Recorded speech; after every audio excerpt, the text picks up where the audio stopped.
Hello kind people of YouTube and welcome back to another video. Today, as always, we're going to take a quick look at the recent crypto news, and even in a market where not that much has been going on, there's quite a bit to talk about today. So let's get started. And first up, some SEC ETF news. I know some of you are very tired of this, but it is important for the markets, and there is quite a bit of movement happening there now after a bunch of unnecessary delays and obstructions. The US Securities and Exchange Commission may make an initial decision on not one, but two different Bitcoin exchange-traded funds proposals by April 5th. A Bitcoin ETF proposal submitted for the second time by VanEck, SolidX, and the CBOE-BZX exchange is expected to be formally published in the Federal Register Wednesday, kicking off the initial 45-day clock for approval, rejection, or extension. The proposal was first posted on the SEC's website on February 14th. Once the proposal is officially published, the general public will have 3 weeks from February 20th, meaning until March 13th, to file their initial response to it. Then the SEC will have another 3 weeks, until April 5th, to make a decision or give itself an extension. At the moment, the proposal appears in the public inspection section of the Federal Register website, meaning it has not yet been officially published. As the current page notes, only official editions of the Federal Register provide legal notice to the public and judicial notice to the courts, while the most recent version of the proposal itself says that it is scheduled to be published Wednesday. The VanEck SolidX proposal will join one filed by Bitwise Investment Management and NYSE Arca, which was published in the Federal Register on February 15th, meaning the SEC has until the beginning of April to decide on it or postpone the decision. The VanEck SolidX proposal was previously filed last year and was widely expected to be the first proposal to be approved by the US securities regulator. Citation needed. I don't know a lot of people who truly expected this to be approved. I think a lot of people just thought this had the best chance so far to be approved. Very different things. However, this proposal was withdrawn during the longest US government shutdown in history and refiled at the end of January. You guys probably remember why, but just for the uninitiated, during the government shutdown, there was a deadline going on for the approval or rejection of this ETF.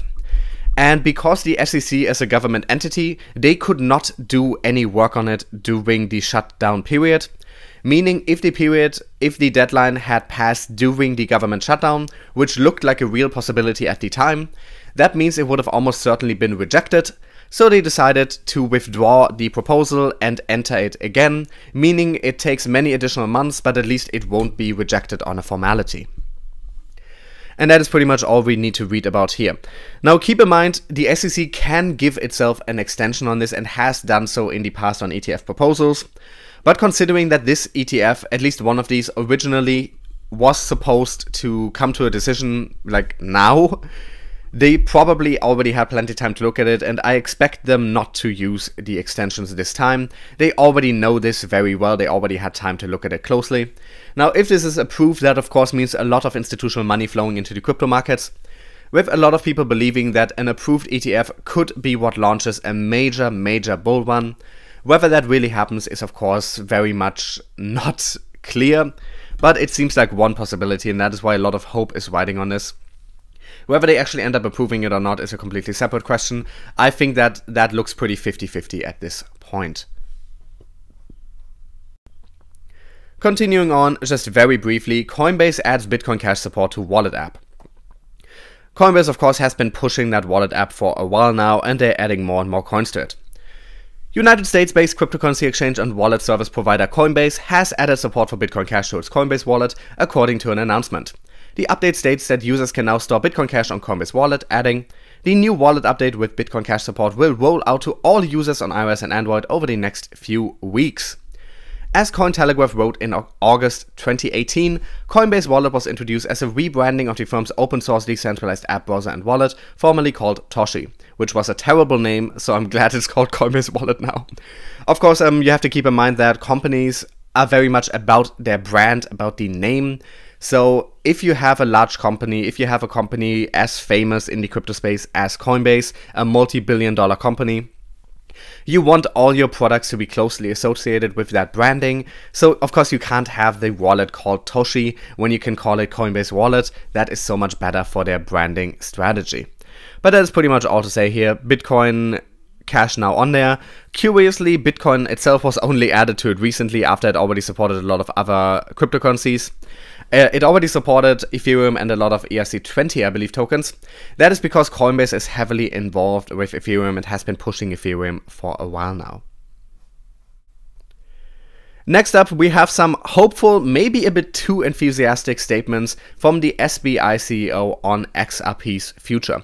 Now, we'll read this together and then we'll see what exactly he's saying, but just off the headline, I think his time frame might be a bit too condensed for this, while I do think this could happen in the long term. According to reports by FX Street and other publications, SBI CEO Yoshitaka Kitao said that XRP's market cap will easily overtake that of Bitcoin's by the end of 2019 due to XRP being adopted on a global scale for payments and settlement transactions. Now, if anyone else was saying this, we would be just calling it ridiculous. Keep in mind, he is the CEO of a major banking consortium and directly involved with Ripple, so he does have more knowledge about where the future is taking this than most of us. He has some knowledge about like background deals and things that haven't been revealed to the public yet. Ripple has plans in place to achieve its Internet of Value and allowing its customers across the world to be part of a global ecosystem, RippleNet. R3, another enterprise blockchain software firm, is leveraging XRP and XRP Ledger's technology to facilitate corporate settlements on the Corda network. SBI's Mr. Kitao shares the same dreams, but with respect to Japan and improving its payments industry. He said, "Because XRP is already beginning to become international, XRapid will be used for fund transfers in 2019. By increasing the so-called XRP's plastic use, we anticipate that the Ripple market cap will easily exceed the market cap of Bitcoin." Furthermore, Mr. Kitao added that they will be using R3's Corda and XRP in turn to process international remittances. He continued, "You can use R3's Corda for international remittance, but Corda Settler and XRP use this because they have high affinity. That's why the Swift partnership with R3 is good news that brings bright materials to the market. What I emphasize is to combine R3 and Ripple to make XRP thoroughly practically usable." Okay, this is pretty much all we have to read here. Now, in general, I do think there is a decent-ish chance that XRP will overtake Bitcoin in the future. It did successfully overtake Ethereum for a pretty long time. Ethereum has clawed back to that number 2 position, but only because Constantinople is coming up, and often after an update or a hard fork we see prices drop again, so let's see how that turns out. But there is a certain momentum that XRP has that isn't instantly visible in the markets, but they have momentum in actual adoption in the massive network that Ripple is building for it. And I think it is very reasonable to expect that we will see a massive increase in XRP value as a result of XRP being used for remittances, both using XRapid and using Corda Settler, and possibly future technologies, other technologies.